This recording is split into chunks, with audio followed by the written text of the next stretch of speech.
In an era of great all-rounders, he was perhaps the greatest. He was a charismatic and inspiring leader. He is a tireless worker for charity and a champion of the poor and underprivileged. The Lion of Pakistan, Imran Khan, is one of ESPN's legends of cricket.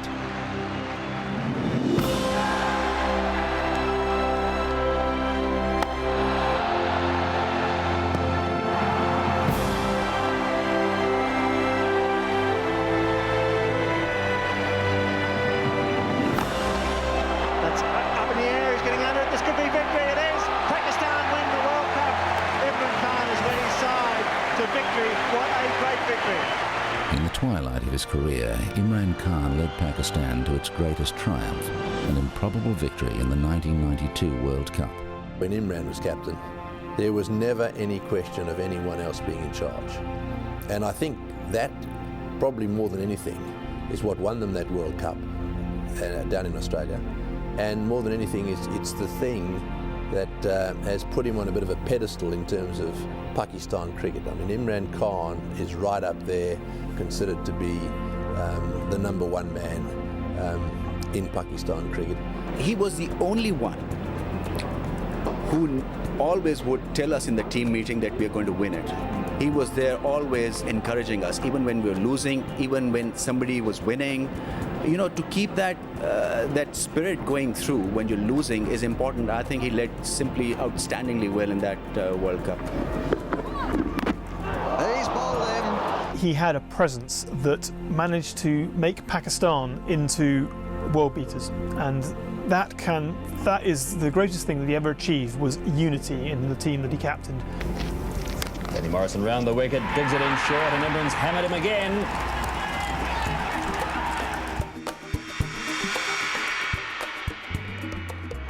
As a bowler, Imran had genuine pace and could move the old and new ball in the air.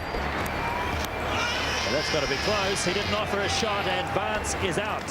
Very highly talented, very skilled with the ball, and also very able with the bat. So a great all-rounder, one of the best of that time.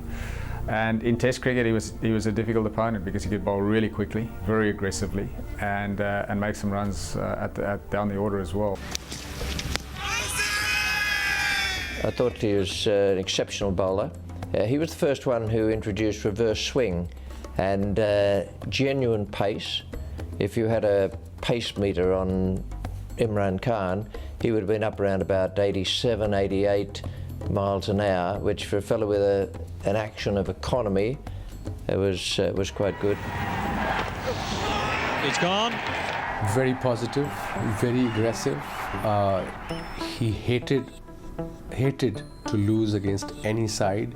He wanted his team to perform like him, to behave like him, and that was to believe in the ability and believe that they can win against any side. So he was really, really tough on himself and on his team, and that's why Pakistan team has performed so well under him. Imran was a stylish, hard-hitting batsman with a sound, orthodox technique. Oh, pulled it away, beautiful shots. Imran Khan, I think towards the end of his career, realized that his pace was going down as a bowler and he had to contribute more as a batsman. And towards the end of his career, he became, I think, one of the better batsmen in the world, started batting at number 3, number 4.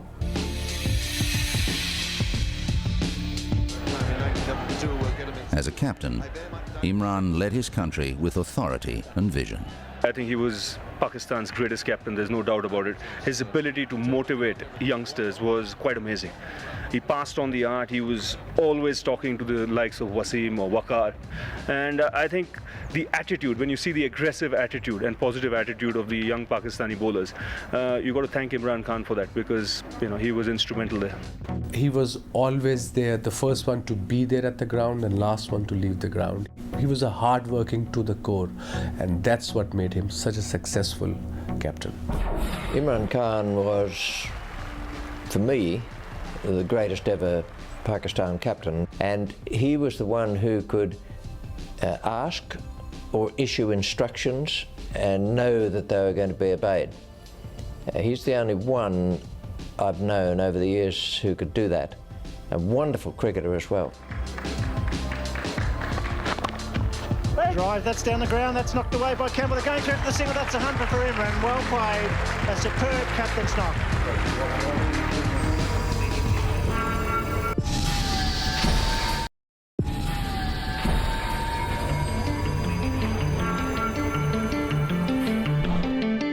Imran Khan was first selected for Pakistan in 1971, aged 18.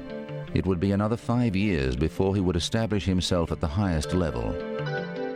He was probably picked before his time. I think he was picked purely on a great talent, but a very undisciplined talent, who, when he was first selected, was really feeling his way in first-class cricket, let alone being thrown into Test cricket. And some of his early performances, he came across as an undisciplined cricketer. And he really didn't solidify his place in the side until 1975, 1976. But in that meantime, from his Test debut in 71 through there, he had studied at Oxford University. And I think learnt much about life, much about himself, and much about cricket in that period. In 1976-77, Imran finally made an impact on Test cricket when he took 4 wickets in an innings and made a half-century against New Zealand. In Australia, later that season, he took 5 wickets in the second innings of the second Test. A week later, he took 12 wickets in Sydney. Probably his first great performance was in Sydney in 76-7 when he took 12 wickets. And that was the series that he sort of became an established Test cricketer. And his game evolved from there. Imran Khan was a fantastic cricketer, so he could lead from the front. He would never ask people to go out there to do things he couldn't do, or to tell people things that were impossible, because he knew he could do it. That means others could do it. Bat, ball, in the field, fantastic athlete. That series that he had against the West Indies was a tough series, because West Indies had an outstanding team. But because he believed, he made Pakistan believe. Yeah. After taking 25 wickets against the West Indies in the Caribbean, Imran joined World Series cricket. In the company of the world's finest fast men, he honed his bowling skills even further. For a budding fast bowler to be in an environment that also featured opponents such as Lilly and the great West Indies fast bowlers, Roberts, Holding, Garner.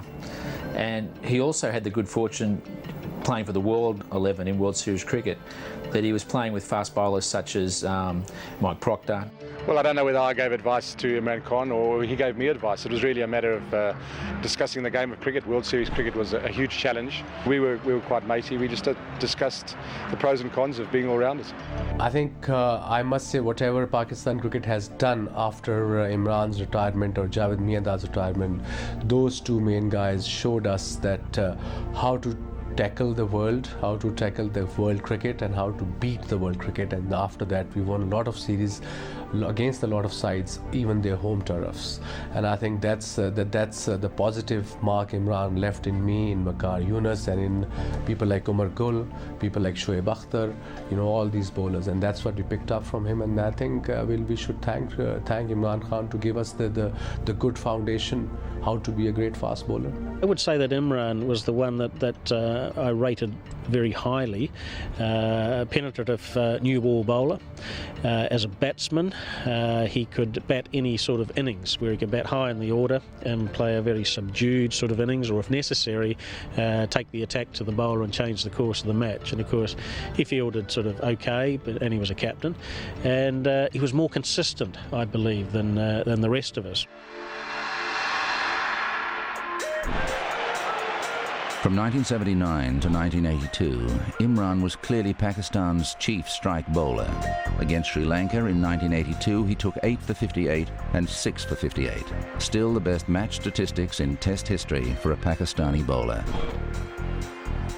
In England in 1982, Imran Khan was a revelation. He had been a compromise choice as Pakistani captain, but he immediately showed his leadership qualities. The Lion of Pakistan was born.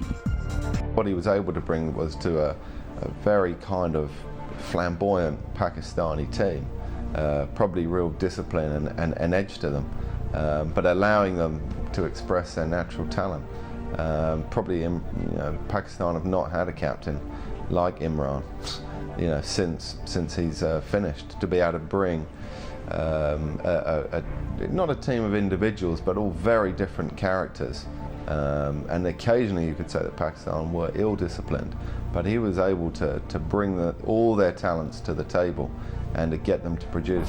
Pakistan, I think, have produced a lot of great cricketers, but they have never really produced too many great teams because of leadership. And I think Imran Khan, the leadership that he brought to that Pakistan team, made him, in my opinion, the greatest captain Pakistan perhaps ever had, but certainly the best one I ever saw.